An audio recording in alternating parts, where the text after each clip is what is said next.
The Detroit Pistons are 7-8 in January. Is this team turning a little bit of a corner? Nothing world shattering, but are they starting to get better and figure things out? Also, Cade Cunningham, Rookie of the Year. We'll talk about all that on today's episode of the Locked On Pistons podcast.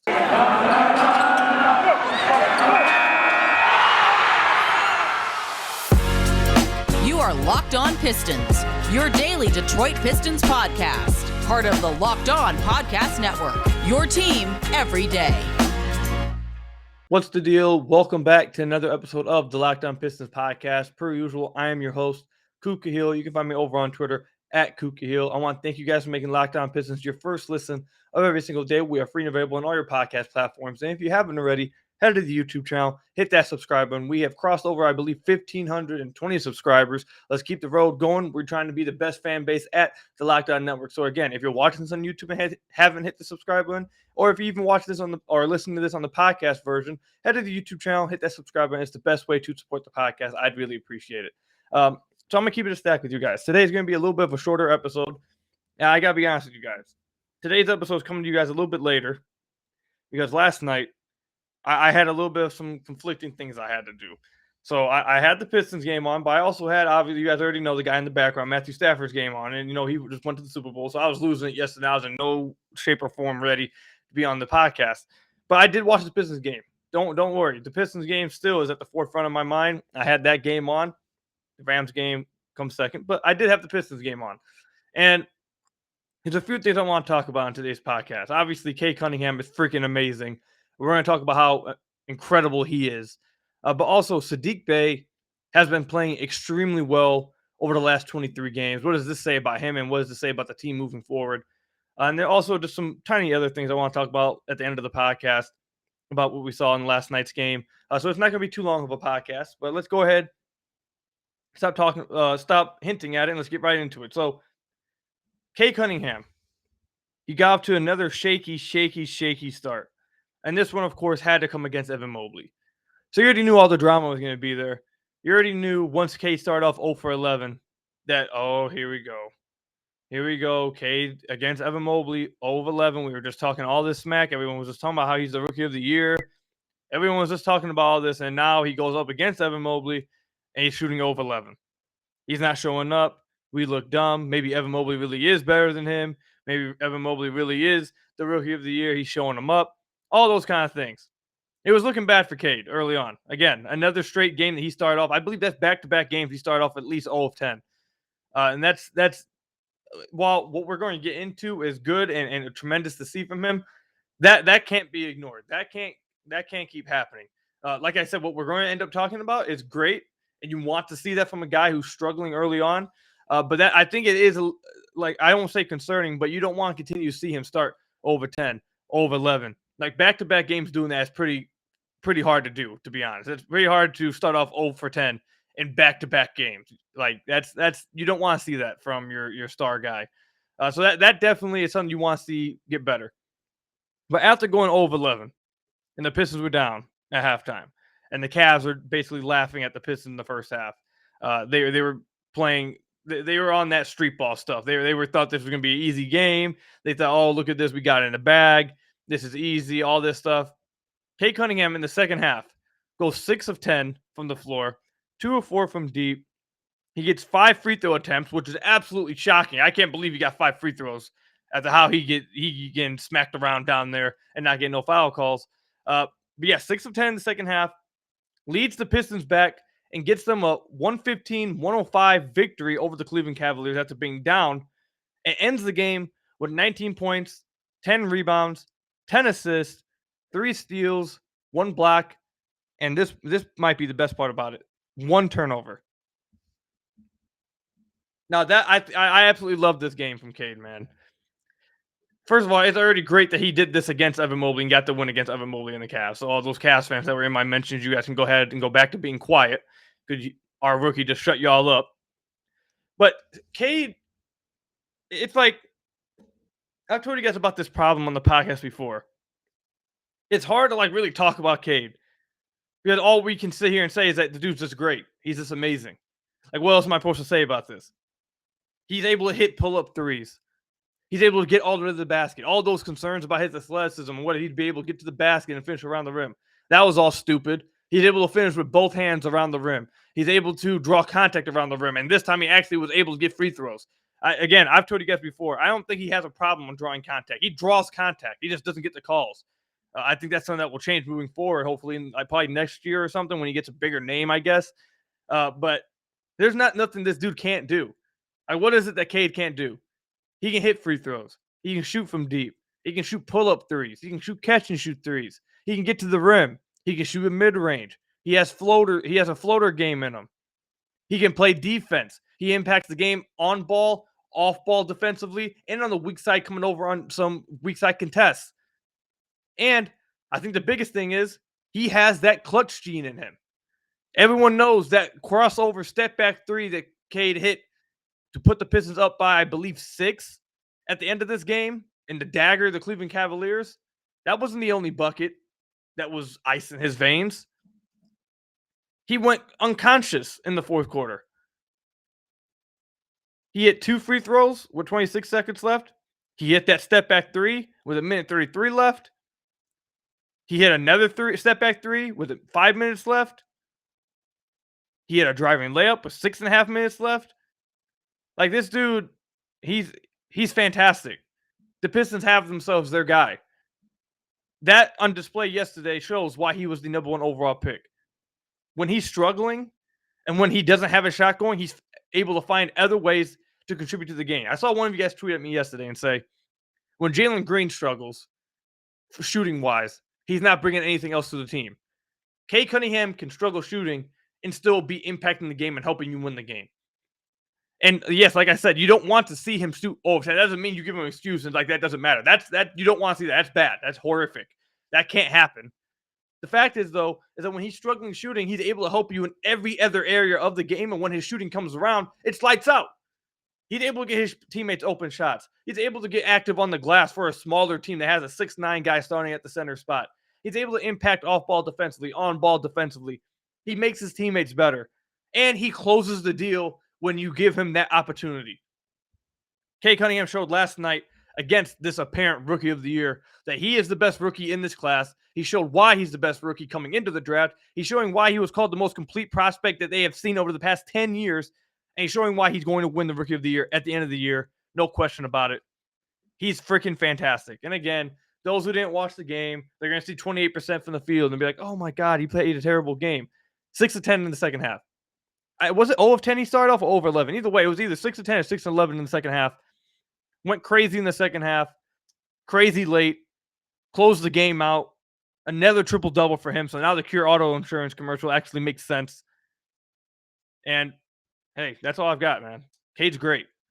Cade's amazing. I can't wait to see the future with how the Pistons build around him. It's great.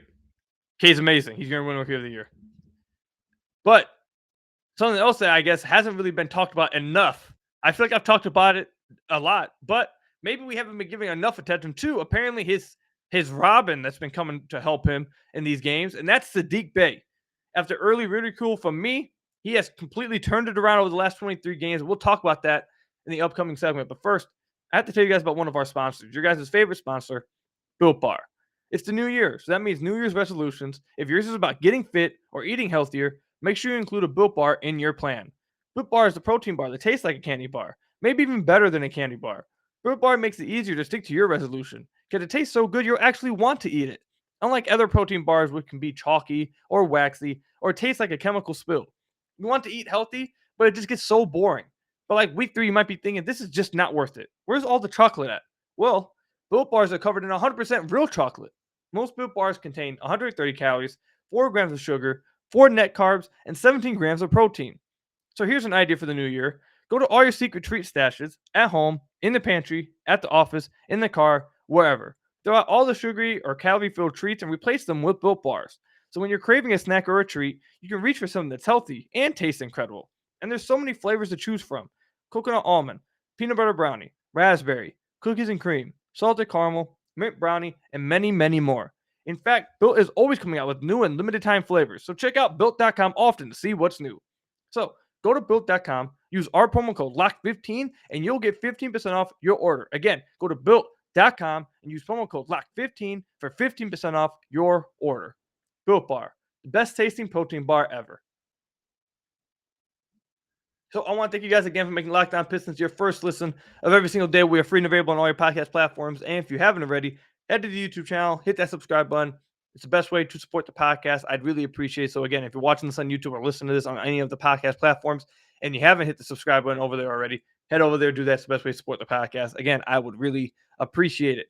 Last night was a really good night for me, guys. I don't know about you guys. You guys got to let me know if it was a good night for you guys. It was a great night for me. I got to see Matthew Stafford go to the Super Bowl. I was looking like a little kid. I felt like I was 10 again, jumping around the room, excited.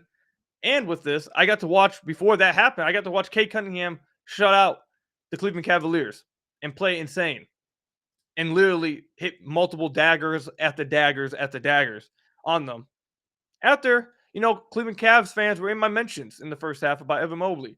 So, they went hush-hush for the second half, and I haven't heard from them since. So if you guys have a Cavs fan that's a friend, or if you guys are around any Cavs fans, ask them why they're quiet now. I haven't got any mentions recently. I've been checking my mentions every 10 minutes. I've been waiting for them to show up. I haven't seen them. So if you guys see them, let me know, because there's they're MIA right now. So the missing persons report right now for all Cleveland Cavalier fans that were saying Mobley is better than Cade. And we've spent a lot of time talking about Cade, I feel like. And you guys know on this podcast, we spend a lot of time talking about Killian Hayes. I feel like I've spent a decent amount of time talking about this player coming up, especially over how well he's played. But maybe I should talk about it even more. And that's what we're going to do here. Sadiq Bey, is he emerging as a second option for Cade Cunningham and a second option moving forward? So I have to shut all that stuff down. And trust me, we're going to be extremely positive about Sadiq. But I have to shut that down because I've seen some of you guys say that. That's not happening. Sadiq is not the number 2 moving forward. He is not the 1A, 1B to Cade. He's not going to be a number 2 option moving forward. That's not happening. He's not. Sadiq's been great, but let's temper the expectations. I'm just saying that because this is what tends to happen with fans. And they did it with Isaiah Stewart last year, and they do it. And it's not just Pistons fans. Every fan does this of every team. They see a guy they like.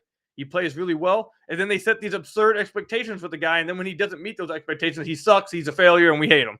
So let's be happy for the way Sadiq's playing right now and keep the expectations around this. So I just had to rule that part out. Now we can be extremely positive about Sadiq. Sadiq last night dropped 31 points in this win. He shot 11 of 20 from the field, 3 of 9 from deep. He got 6 free throws and was a plus 12 on the floor. Now, again, there's a few stats in there that I want to point out before we get to the overall how he's played over the last 23 games and what this means for the team moving forward. Again, we keep pointing this out in the pockets every time we talk about Saddiq. 2 things. 1, his free throw attempts. He got 6 free throw attempts. He's being aggressive getting to the basket. He's cut out the mid-rangers, and he's getting either threes or at the basket looks, and that's resulting in him getting more free throw attempts and having a more efficient game. Now, he still struggles a little bit around finishing around the rim. That's still a struggle for him. But he's realizing that he's so strong, and we've talked about this before over the past few weeks. He's so strong that most of the time guys are going to have to foul him, even though he's not a great finisher. Guys will still have to foul him because of just how stronger he is than the other guy that's usually guarding him, and that's resulted in him in playing a lot more efficient basketball. So the free throw attempts is 1. And the second one, if you guys remember, I'm sure I've pointed this out in the podcast a few times since then, but a few months ago when he was in the middle of his slump, I pointed out how less than 40% of his attempts were coming from beyond the arc. And I said that he was going too far into this ISO mid-range kind of thing. He needs to get back to his bread and butter. Majority of his shots need to be coming from beyond the arc, and he needs to create off of closeouts and off of guys respecting his 3-point shot. And over the last 23 games, that's exactly what's happened. And you saw that last night. 9 of his 20 attempts were from deep. He had 3 of 9. So he didn't even make a great percentage of those, but the fact that he's letting them rip like that, teams know that you have to close out quick on him or he's going to let it fly, and that opens up the floor for everybody and opens up the floor for himself to get open buckets, get to the rim, draw fouls, all those kind of things. And he's absolutely done a great job of that over the last 23 games, not just last night, but over the last 23 games. Like I said, he's getting back to what he does great. So over the last 23 games, Saddiq Bey, is averaging 19.7 points a game, 5.7 rebounds a game, 2.7 assists. He's shooting 43% from the field, 37% from deep, and 89% from the free throw line. Again, let's point this out right here. He's taking, over the last 23 games, 15.3 field goal attempts a game. Over half of those are now from beyond the arc. That is much better, and that's where it should be around for Sadiq Bey. He's not some ISO-heavy player. He's not some mid-range guy. Compare that to the first 26 games where he was struggling. He was taking 12.6 attempts, field goal attempts a game, and less than half of those were from beyond the arc. Less than half of them. That should never be the ratio there. That was a major reason why he was struggling. He was trying to do things that he just wasn't good at. And I feel like possibly, maybe, just maybe, that him seeing himself struggle doing those things made him realize, okay, I'm not that type of player. I need to get back to my roots and do these kind of things. Now, I would have rather him just do it out the gate. I think it would have led to a way better season for him. But if this is what needed to happen to get him here, so be it. This is where he needs to be ratio-wise with his 3-point to field goal attempts right there. Over half of them compared to less than half earlier in the season. Great to see. And another thing, like we've been talking about, his free throws. He's averaging 3.9 free throws attempts over the last 23 games. The first 26 games, 1.9 free throw attempts. So I guarantee you, and I don't know if you can do this anywhere. I've tried looking this out. If you guys know where you can do this at, let me know. I'm usually good with like where you can find stats and all these things. I have a Synergy, a Cleaning the Glass, NBA. I'm really good with those things, I feel like. But I haven't been able to find a way to look at a dude's shot chart and split it within a season. If you guys know how to do that, let me know. But I guarantee you, if you looked at Saddiq Bey's shot chart and split it over the last 23 games versus the first 26 games, you would see a bunch of dots in the mid-range area for the first 26 games. And the 23 games after that, you see less of those dots, a lot more dots at the rim, and a lot more dots at the three-point arc. And that's the kind of shot chart, shot distribution that Saddiq Bey needs to have. And that's why he's having such an incredibly great last 23 games. Like, dude, he's averaging 20 points a game. He's not shooting the best from the field, but it's not terrible efficiency. 43% from the field, 37% from deep on 8.5 attempts a game, and almost 90% from the free throw line. It's not awful. I think that's decent efficiency while scoring 20 points a game. And that's a decent sample size too. Over the last 23 games, he has a 58.0 true shooting percentage. That's pretty damn good. He's played incredible over the last 23 games. I can't say it enough how great Saddiq Bey has played over the last 23 games. Fantastic. Great to see. This is what everyone wanted to see from him. This is like, I'm serious. I don't know what other word I can say other than he's been amazing. He's figuring out ways to impact the game. He's impacting the game on the boards because he knows the team's small. And he's doing the right things offensively and looking for his shot. He's looking for the right shots. He's learning what he's great at. He's maximizing that. That's why I told you guys in the offseason. He needed to realize what he's good at. Instead of trying to improve the things that he's bad at to average, take those things that he's good at and maximize that as much as possible. And that's what he's doing right now. And I can't. I just want to point this out one more time, and then I'll get to my next point. Free throw attempts, man. That is huge. 2+ more free throw attempts a game over the first 26 games. Like some of you guys may think, oh, it's only two attempts a game. No, that is a lot. That is a lot. That's a big improvement there. It means he's being more aggressive around the basket and drawing contact. And he's shooting 89% of those. You guys don't understand how big that is for a guy like Sadiq, who is fitting in, or people try to put him into that 3-and-D box. A dude who can get to the free throw line, a dude who can draw contact around the rim and hit these free throws at a high rate. That is absolutely huge for Sadiq. That's huge. If that is something he can continue to do for the rest of his career, he's going to be a really damn good player. That is huge. Being able to draw contact and get free throws is huge for a scorer. Anywhere, point guard, shooting guard, small forward, power forward, center, any type of build. If you're a scorer, you need to be able to draw contact and hit free throws and get free throws. And he's doing that over the last 23 games. I want to see if that continues for the rest of the season. That right there might be my favorite thing about what he's done. But I think there's a bigger conversation that needs to come from this as well. There's been some reports, and you guys already know. Let me just say this, because you guys know where I stand. I believe Jerami Grant will be traded. The Pistons will get what they want from him, and he will not finish out this year with the Detroit Pistons. He will be traded. That's my opinion. That's why I believe. You guys can take that for what you guys want. Wink, wink, elbow, elbow, nudge, nudge. However, there has been some reports that have made Pistons fans worried about whether they're actually going to trade Jerami Grant.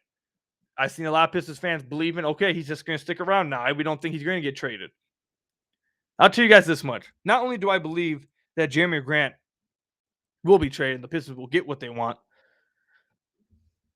I think Sadiq Bey's play over the last 23 games, and specifically since Jerami Grant's been out, should rule out any possibility of Jerami Grant touching this court again on a Pistons jersey.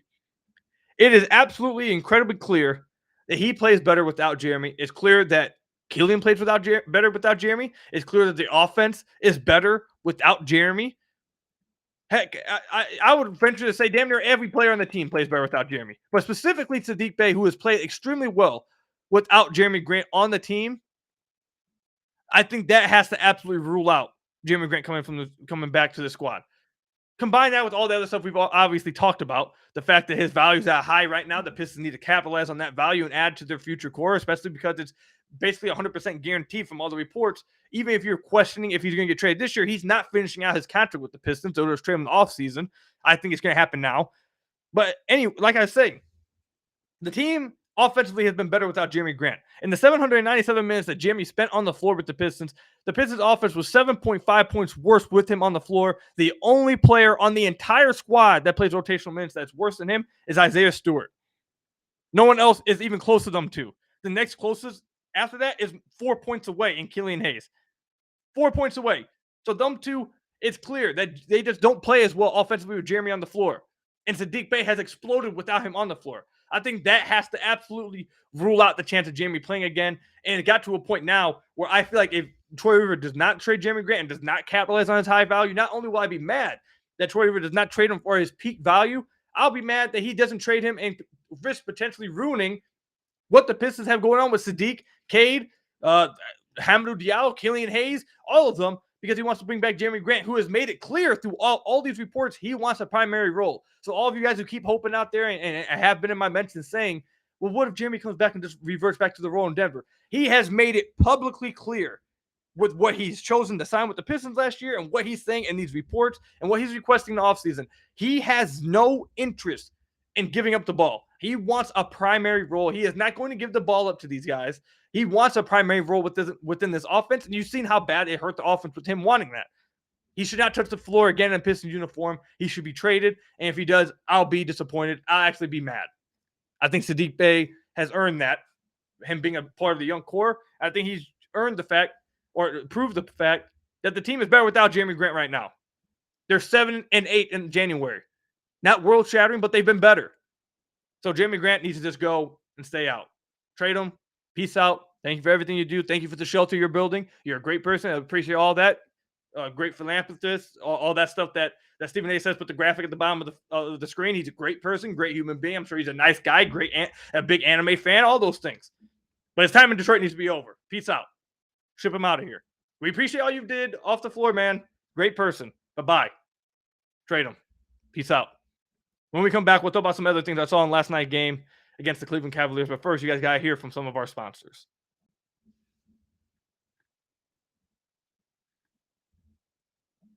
So I want to thank you guys again for making Locked On Pistons your first listen of every single day. We are free and available on all your podcast platforms. And if you haven't already, head to the YouTube channel, hit that subscribe button. I'd really appreciate it. It's the best way to support the podcast.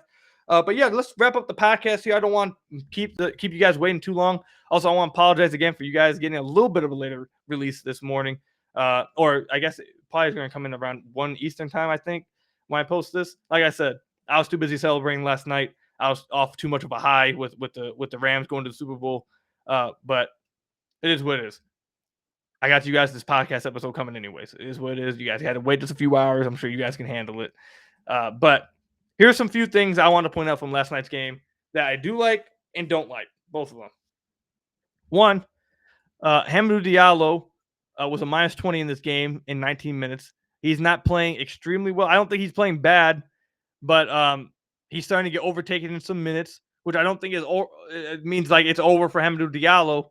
But I just think that we're starting to see maybe, having Isaiah Stewart and Hamidou Diallo with Corey Joseph on the floor. Corey Joseph actually shooting 44% from deep this year, but it's on a very small sample size. I don't suspect that to keep up at all, and I don't think teams are ever going to really respect Corey Joseph like that, especially because it's on such a short volume. Like, this is a dude who just what is Corey Joseph shot in his career? Yeah, he's hitting 44% of his shots on 2.3 attempts a game. It's like not enough for anyone to really respect him at all.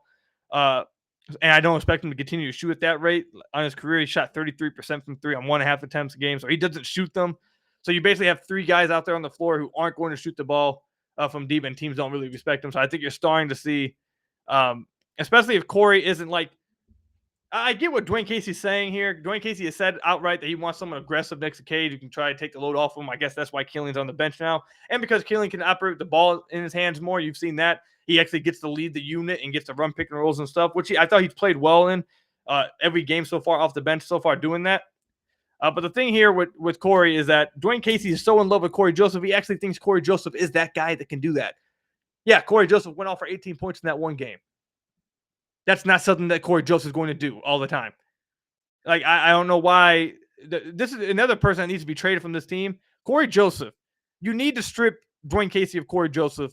Because if you get Dwayne Casey any guy that he like has a friendship with and he loves, he's just going to play the hell out of this guy. And he's going to think he's like the next coming. And it's like, I don't get it. The dude is not built to do that kind of things all the time. Like, listen to how many points he scored in the last few games. 9 points, 21 points, 2 points, 19 points, 7 points, 18 points, 7 points, 10 points, 2 points. Like, he's not consistent. He's not going to be this guy that you want next to Cade shooting 10 times a game, nor should he. He just shouldn't be that guy. Corey Joseph should not be asked to play this big of a role. It's insane that we're like just accepting the fact that Corey Joseph is playing this big of a role next to Cade. Like, if you want to put someone in the starting role that actually can score, and if you want someone that can take the scoring part off of Cade, put Frank Jackson in the starting lineup. Frank Jackson will score, though I understand you want another ball handler who can, I guess, run some pick and rolls and maybe pass the ball. So, yeah. I get why he's starting Corey, but he needs to be traded because there has to be someone else better than this. And Dwayne Casey falls in love with these guys that he has a relationship with and just asks too much of them. And that's going to lead me to my next complaint about last night's game. Corey Joseph played 26 minutes, almost 27. Killian Hayes played 23. Never should that happen. It should never, ever happen on any circumstance. The Pistons were plus 16 in the minutes that Killian Hayes was on the floor. They were minus 13 in the minutes that Corey Joseph's on the floor. Corey Joseph is not that good of a basketball player. I'm telling you guys this right now. Do not let the little every now and then he gets 18 points and goes off and stuff. That's not who he is. He is not that good of a basketball player. He should not be being asked to do the things he's doing right now. We should not be accepting the fact that he's being asked to play this many minutes as a starter next to Cade and asked to be like this Cade's Robin in the backcourt. Like, this is we should not be accepting this. Should not be accepting this. And again, this all would be just avoided if Dwayne Casey simply would have figured out how to stagger Killian Hayes and Cade Cunningham, how he's doing right now. It was not that hard, but it simply, I guess he had no interest in doing it. I agree with Killian. If Killian Hayes coming off the bench, you gave him the ball in his hands more, he's able to play how he's played as of late. Fair enough. I'll take it. But Corey Joseph should not be this. He played more minutes than Frank Jackson and Killian Hayes and Hamidou Diallo. Like, why? Corey Joseph needs to be traded. Dwayne Casey needs to be stripped of Corey Joseph because with all these guys that we always get from Dwayne Casey's little tree that he's coached in the past years and he brings them here. He plays them way the hell too much and believes in them and loves them too much. And we get a 30-year-old Corey Joseph playing more minutes than our 20-year-old point guard and 23-year-old backup shooting guard who shows promise as well. Like, and Frank Jackson, the crazy thing is Frank Jackson had 19 points in this game. He's a positive. He shot 7 of 10 from the floor, 3 of 6 from deep. Frank Jackson was taken out this game, I believe, with like 5 minutes left in this game for Corey Joseph and never came back in. Corey Joseph was minus 13 on the floor. Like, why? Yeah, look, with 6 minutes left, Corey Joseph came in for Frank Jackson. Why? Frank Jackson was literally having probably one of his best game of the year. For Corey Joseph. Listen, I'm being kind of hyperbolic. I think that's how you say it. I'm kind of trolling a little bit. There's a little bit of a troll in my voice. I'm kind of messing around. I get that Dwayne Casey wants to he's obsessed with these 3 ball handlers on the floor. But I promise you, Corey Joseph, not only by the plus minus last night, he just isn't that good of a basketball player. especially when Frank Jackson is going off for 19 points and Killian Hayes is doing a good job of orchestrating the show, you have enough ball handling. I promise. Cade and Killian are enough ball handling. If you give them that kind of score and spacer next to them. See, Corey Joseph, again, like I said, and we'll wrap it up here. Corey Joseph can hit 44% of his threes in the year. But if he's only taking 2 attempts a game, teams don't care and they won't respect him because he's never been a guy who shoots threes and he's not going to do that. He's not going to continue to hit those. He took 2 last night, missed both of them. Teams are never going to respect him. So when you have Isaiah Stewart and Corey Joseph on the floor with Hamidou Diallo, the spacing's awful. And the Pistons have now again started off 15-0. So, actually, I'll end the podcast with this. This is actually how I'm going to end it. For all you guys, I know there's not. It is a good, little split here on my side. Some people against me. We have now had multiple games in a row of this Corey Joseph in the starting lineup. The team comes out and gets absolutely embarrassed for like the first 7 minutes of the game until the bench comes in. And then as soon as the bench comes in, led by Killian Hayes, all of a sudden the game gets back into the game comes back and they actually get back in the game. How many more games are we going to have to witness? Listen, I love Killian Hayes having the ball in his hands more. I love it. I love Killian Hayes having the ball in his hands. If it means him coming off the bench and running pick and rolls, fine. If that's the only way Dwayne Casey finds a way to do it because he refuses to stagger them, then okay. But have we seen enough already now to know that the starting lineup is, in fact, not better without Killian Hayes in it? With Corey Joseph. Like, Killian Hayes still closes each quarter anyways. Like, the second quarter, he'll close that with the starters. Fourth quarter, he's closed that with the starters. Like, he's still closing with these starters because it's the better unit to do. So, are we ready to accept now? For those of you guys who were questioning me, are we ready to accept now? This was not because the starting lineup was better without Killian Hayes. This was simply because Dwayne Casey was incapable of finding a way to get Killian Hayes the ball in his hands more without bringing him off the bench. And the starting lineup, in fact, has been trash with Corey Joseph in it. Yes, he had that 18-point per game, 18-point game against who was it? Denver in that loss. But this is now like back-to-back games, multiple games in a row. The Pistons come out and get like absolutely shellacked like the first 12 minutes of the game. If you want to bring Killian off the bench, fine. That's not the point. But get Corey Joseph out here and get someone else. Trade for someone else or just start Frank Jackson. That would be better. Just do that. That's all I've got for you guys today. This last segment, I was positive for the first 2 segments. Last segment, I had to go a little off the rails, have a little fun. So I hope you guys enjoyed that. Thank you guys for listening to today's episode. I appreciate it. Thank you for making Locked On Pistons your first listen of every single day. We're free and available on all your podcast platforms. If you haven't already, hit the subscribe button over on YouTube. I'd really appreciate it. It's the best way to support the podcast. And if you haven't already, make Locked On Bets your second listen of every day. Your daily one-stop shop for all your gambling needs. Hosted by your boy Q with expert analysis and insight from Lee Sterling. It's free and available on all your podcast platforms. I really appreciate you guys checking in on the show every single day. Again, making it Locked On Pistons your first listen of every single day. But I have to update you guys on something real quick before we end the podcast. The NBA trade deadline is Thursday, February 10th at 3 p.m. Eastern Time, and Locked On NBA Podcast will be covering it live from 2 p.m. to 4 p.m. Join Kim Becker, John Corrales, and the Locked On Fantasy Basketball host Josh Lloyd to get analysis of every blockbuster move that happens. Subscribe to the Locked On NBA YouTube and turn your notifications on so you know when they go live. It's going to be a great show. I might even appear on it because I think the Pistons will probably be active. So make sure you guys tune into that. Go ahead, turn those notifications on. It's going to be a great show, fun show, great way to watch the trade deadline go down. But until next time, I'll see you guys later. Go Pistons. Matthew Stafford's going to the Super Bowl. I'm happy. I'll see you guys later. Peace out, everybody.